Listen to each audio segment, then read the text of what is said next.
Assalamualaikum warahmatullahi wabarakatuh. Hamdan wa syukran lillahi wahda wassalatu wassalamu ala man la nabiyya ba'dah wa ala alihi wa man tabi'ahu bil huda ila yaumil qiyamah amma ba'd. Pertama-tama kami dari DKM Masjid As-Sofia mengucapkan ahlan wa sahlan. Selamat datang kepada para jamaah sekalian. Terima kasih telah memilih Masjid As-Sofia sebagai tempat pelaksanaan sholat isya secara berjamaah dan insya Allah akan dilanjutkan dengan sholat tarawih pada malam hari ini.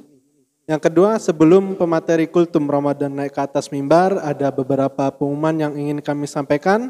Akan tetapi sebelumnya kami himbau kepada para jamaah sekalian, bagi jamaah yang membawa alat komunikasi, mohon bantuannya untuk menyilentkan atau menonaktifkan alat komunikasinya demi kekhusyuan sholat berjamaah kita.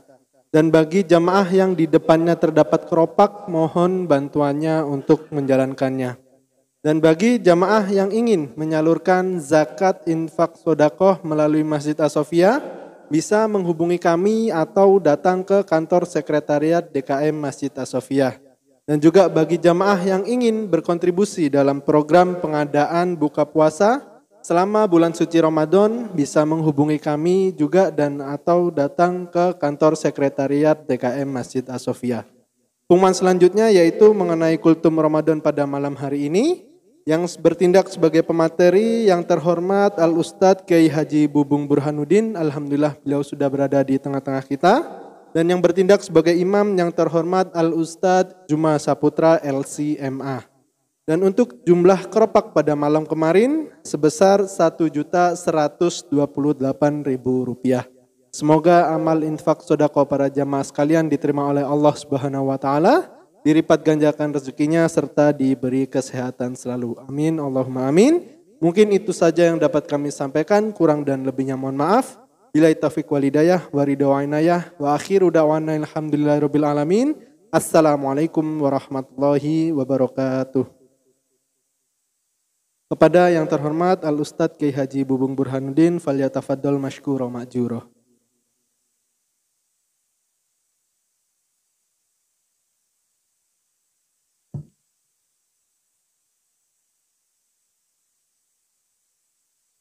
Assalamualaikum warahmatullahi wabarakatuh. Bismillah, alhamdulillah, wassalatu wassalamu ala rasulillah wa ala alihi wa sahbihi wa mawalah. Qala Allahu ta'ala fi kitabihil karim. Bismillahirrahmanirrahim. Fa'amma man a'ta wattaqa wa saddaqa bil husna fasanuyassiruhu lil yusra. Ibu bapak rahimakumullah, kita harus punya sebuah keyakinan bahwa tidak ada perintah Allah Subhanahu wa Ta'ala yang tidak bisa kita lakukan. Dan tidak ada larangan Allah Subhanahu wa Ta'ala yang tidak bisa kita tinggalkan. Semua sudah diukur oleh Allah Subhanahu wa Ta'ala, tinggal ada kemauan dari diri pribadi kita masing-masing. La yukallifullahu nafsan illa ma ataha. Yang kedua, kita juga harus punya sebuah keyakinan bahwa kalau kita melaksanakan perintah-perintah Allah Subhanahu wa Ta'ala, maka di dalamnya ada kebaikan, ada kemaslahatan bagi kita yang melakukan, baik itu kebaikan dan kemaslahatan di dunia ini, lebih-lebih kebaikan dan kemaslahatan di akhirat kelak. Juga kita harus punya sebuah keyakinan bahwa kalau kita melakukan apa-apa yang dilanggar oleh Allah Subhanahu wa Ta'ala, maka di dalamnya ada keruksakan, ada kecelakaan yang akan menimpa bagi siapapun orang yang melakukan larangan Allah Subhanahu wa Ta'ala di dunia, lebih-lebih kelak di akhirat. Yang ketiga, kita juga harus punya sebuah keyakinan bahwa tidak ada perintah Allah Subhanahu wa taala yang tidak mengandung hikmah dan pendidikan di dalamnya. Salat yang Allah ajarkan kepada kita ada hikmah dan pendidikan di dalamnya.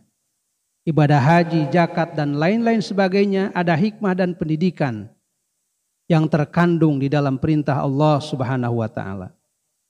Lalu apa sebenarnya hikmah dan pendidikan yang Allah berikan kepada kita di balik perintah melakukan ibadah saum yang kita lakukan saat ini?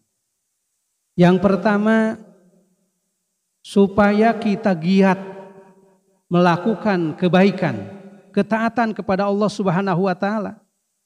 Karena Rasulullah Shallallahu alaihi wasallam telah berjanji dalam sebuah hadisnya bahwa tidak ada kebaikan dan tidak ada ketaatan yang kita lakukan pada bulan suci Ramadan ini kecuali ketaatan itu diterima oleh Allah Subhanahu wa taala.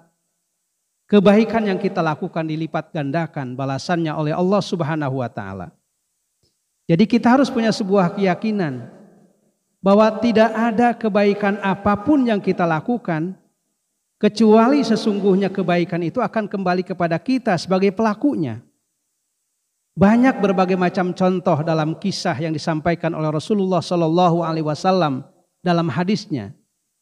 Misalnya Rasulullah dalam sebuah kesempatan pernah bertanya kepada para sahabat, "Wahai para sahabatku, atuhibbu ayyalina qalbuka wa tudrik hajataka?"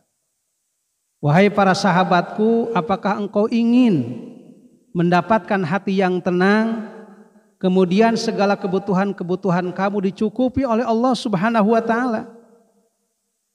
Para sahabat memberikan jawaban, "Bala ya Rasulullah." Tentu wahai Rasulullah Shallallahu alaihi wasallam, kami ingin menjadi kelompok orang yang diberikan hati yang damai oleh Allah Subhanahu wa taala. Kemudian kebutuhan-kebutuhan kami dicukupi oleh Allah Subhanahu wa taala. Kemudian Rasulullah memberikan jawaban, "Irhamil yatim wamsa arasahu wa at'imhu min ta'amika." Kasih sayangi anak-anak yatim.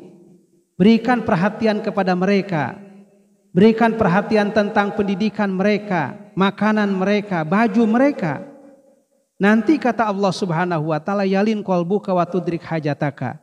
Hati kamu akan dilembutkan oleh Allah Subhanahu wa taala, akan dipuaskan oleh Allah Subhanahu wa taala, dan apa yang kamu korbankan untuk anak-anak yatim itu akan dibalas oleh Allah Subhanahu wa taala.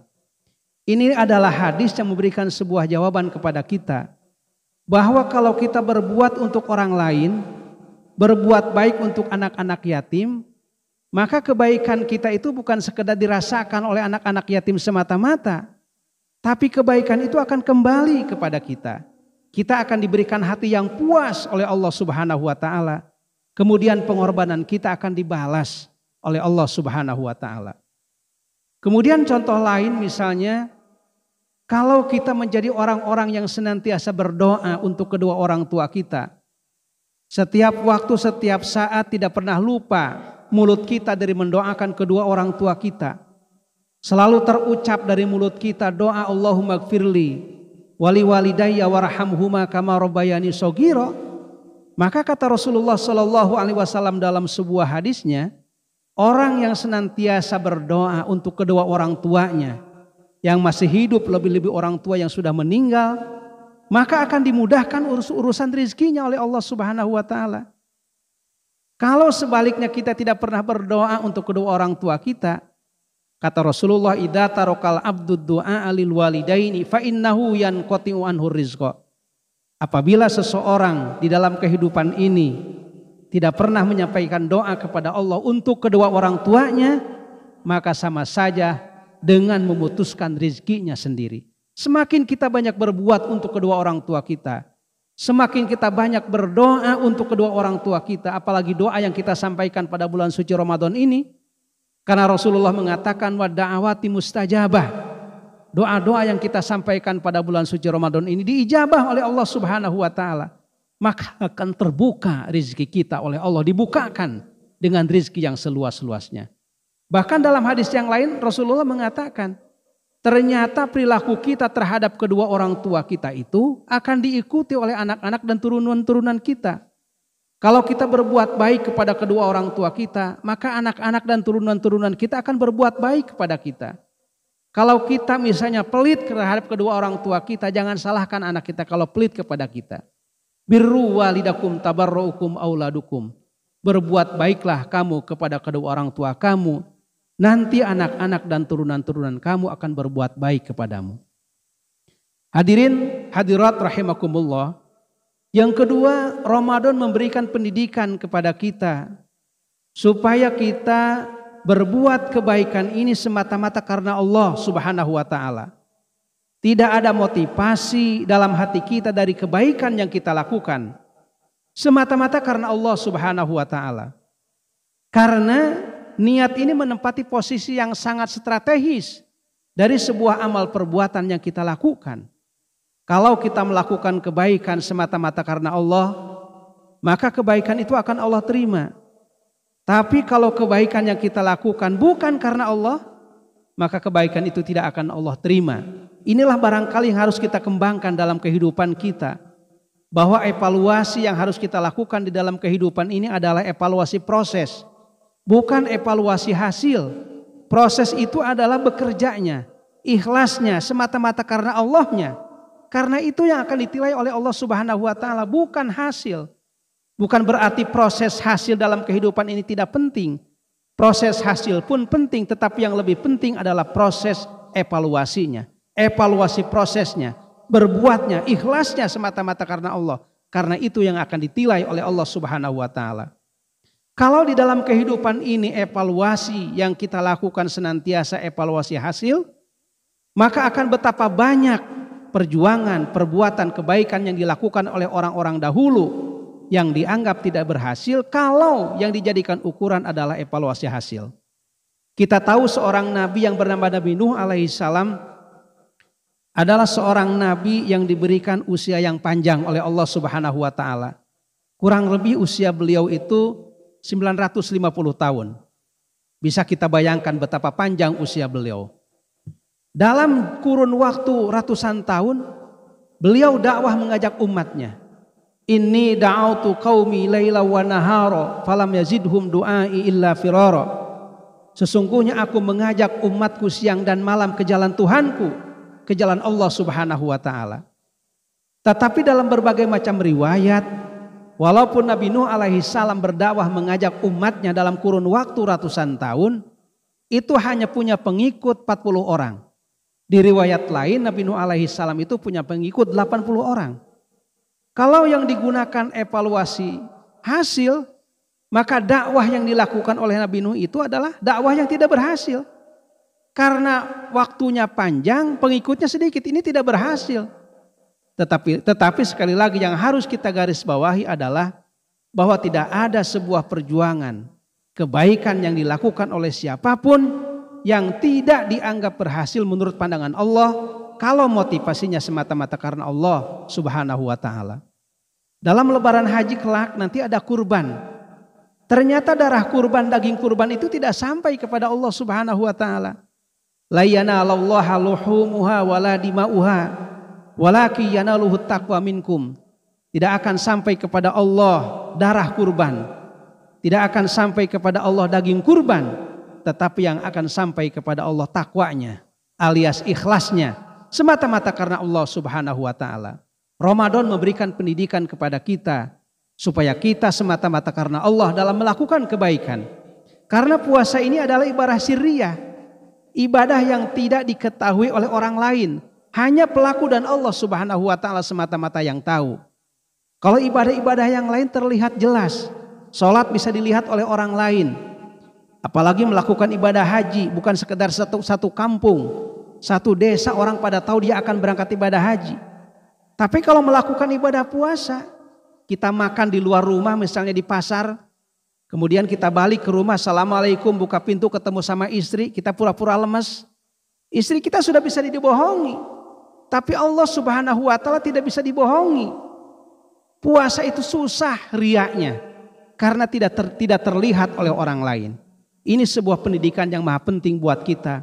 Betapa keikhlasan itu menempati posisi yang sangat strategis di hadapan Allah Subhanahu wa taala untuk melakukan kebaikan diterima atau tidak diterima oleh Allah Subhanahu wa taala. Yang terakhir, Ramadan itu memberikan pendidikan kepada kita supaya kita menjadi orang-orang yang jujur. Pada siang hari jam 11-12 siang, ketika kita lapar, ketika kita haus, apa salahnya kita membawa segelas air, kemudian sepiring nasi kita bawa ke kamar, kita kunci kamar dari dalam, kemudian kita makan dan minum di dalam kamar itu. Tetapi itu tidak kita lakukan. Karena orang bisa dibohongi, bisa ditipu oleh kita. Kita punya sebuah keyakinan ada zat yang tidak bisa ditipu. Ada zat yang tidak bisa dibohongi. Ada zat yang maha mengawasi, yaitu Allah Subhanahu wa ta'ala. Sehingga tidak mau berbuka.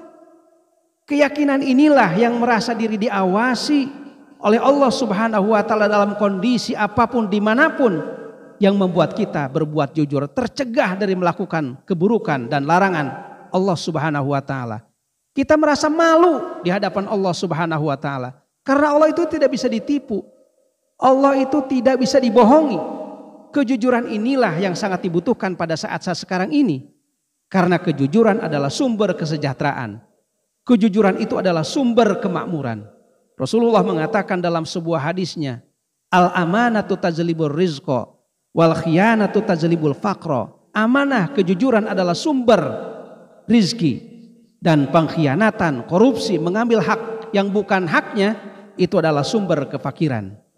Sebuah daerah, sebuah teritorial, sebuah negara misalnya, yang hasil alamnya luar biasa kayanya, tetapi kalau negara itu, daerah itu dikelola oleh orang-orang yang jujur, maka kekayaan itu tidak akan bermanfaat, tidak akan membawa kesejahteraan bagi umatnya, bagi masyarakatnya. Kalau tidak jujur, di kita misalnya di daerah saya ada Fongkor di sebelah barat sana. Itu kandungannya kandungan emas. Pernah ada orang-orang Jepang yang mengadakan penelitian ke sana. Seminggu mereka di sana dan mereka mengatakan bahwa ternyata diperkirakan, disinyalir emas itu bukan hanya berada di Gunung Fongkor. Tapi gunung-gunung yang melingkar dari barat ke timur, itu Jawa Barat gunung-gunung yang disinyalir diperkirakan mengandung emas. Jadi Jawa Barat ini penuh emas, apalagi Jawa Tengah dan Jawa Timur, emas semua. Ya. Tapi kalau tidak jujur, kekayaan sebesar apapun tidak akan membawa kesejahteraan bagi umatnya. Inilah barangkali pendidikan-pendidikan yang maha penting dari ibadah Ramadan yang kita lakukan. Kita berharap kepada Allah Subhanahu wa ta'ala. Mudah-mudahan Allah memberikan kekuatan zahir dan batin kepada kita untuk melakukan berbagai macam aktivitas ibadah, kebaikan semaksimal mungkin. Sampai akhir dan di ujung bulan Ramadan nanti. Adanallahu wa iyyakum ajmain.